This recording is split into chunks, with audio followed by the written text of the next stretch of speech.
दोस्तों, दुनिया का सबसे जहरीला समुद्री जीव हाईवे, फ्रीवे और एक्सप्रेसवे में क्या अंतर होता है? क्या आपको पता है? पैरों में पहने जाने वाली स्लीपर को कहा जाता है हवाई चप्पल। आखिर पढ़ते समय क्यों आती है नींद? आइए जानते हैं इन सवालों के जवाब। फैक्ट नंबर 1, दुनिया का सबसे जहरीला जीव समुद्री जीव गहरे समुद्र में पाई जाने वाली जेलीफिश की एक प्रजाति का नाम बॉक्स जेलीफिश होता है। यह दुनिया के सबसे जहरीले जीवों में से एक है। अगर इसका जहर इंसान के शरीर में फैल जाए तो फिर उस इंसान का बचना मुश्किल है।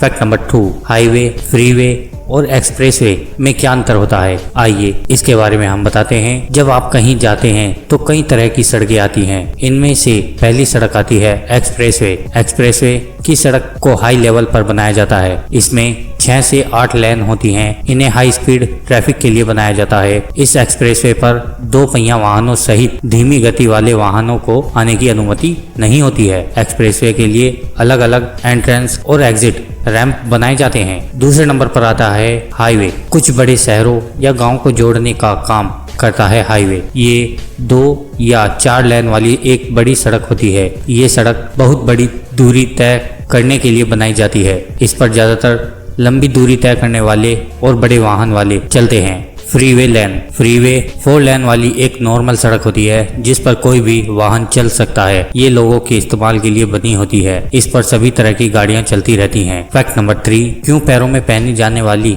स्लीपर्स को कहा जाता है हवाई चप्पल? आप भी सोच रहे होंगे। आइए आज हम आपको बताते हैं। हाईवे चप्पलों का जापान से भी संबंध रहा है। हम जिस डिजाइन की चप्पलें पहनते हैं इसी तरह की चप्पलें जापान में पहनी जाती थी। इन चप्पलों को जोरी कहा जाता था। ये भी कहा जाता है अमेरिका के हवाई आइलैंड में काम करने के लिए जापान से ही मजदूर भेजे गए थे। ये मजदूर जापान की चप्पल पहनकर हवाई आइलैंड गए थे। जिस तरह की चप्पल पहनकर वे हवाई आइलैंड गए थे वहाँ उसी प्रकार की चप्पलें बनाई जाने लगी और इन्हें ही हवाई चप्पल के नाम से जाना जाने लगा। फैक्ट नंबर 4, आखिर पढ़ते समय क्यों आती है नींद? अक्सर आपने यह महसूस किया होगा कि पढ़ते पढ़ते अचानक झपकी आने लगती है। इसके कारण न केवल पढ़ाई पर बुरा असर पड़ता है बल्कि आप नींद पर भी काबू खो देते हैं। वैसे तो हमारे शरीर को भरपूर नींद लेने की जरूरत है, लेकिन पढ़ाई के समय नींद आए तो उस समय तरीके आपके बेहद काम आ सकते हैं। चलिए हम यहाँ आपको बताएंगे कि पढ़ते समय नींद आने पर आपको क्या करना चाहिए। पढ़ाई के समय आप एक मग कॉफी अपने साथ लेकर बैठें और बीच बीच में एक एक घूंट पिएं। यदि आप पूरे आराम के साथ कमर को तकिए पर